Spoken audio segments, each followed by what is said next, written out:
Anak, ngayon mo na ang gatas mo. Sarap to.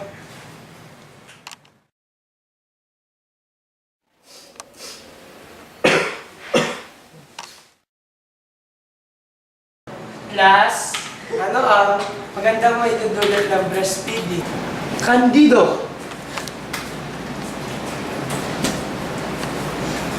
Okay, sir. Ano ang maitutulad ng breastfeeding? Hindi ko po alam.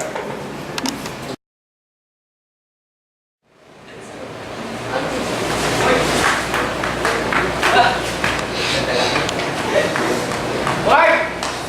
Punta ka, Mark! Bobby! Nakalaro pa tayo. Kaya ko na. Tayo na. Kaya. Para ba't ang bilis mapagod? Akala ko ba't sa'yo hindi? Sikreto mo? Dahil nung bata pa yung anak ko, breastfeed ko siya.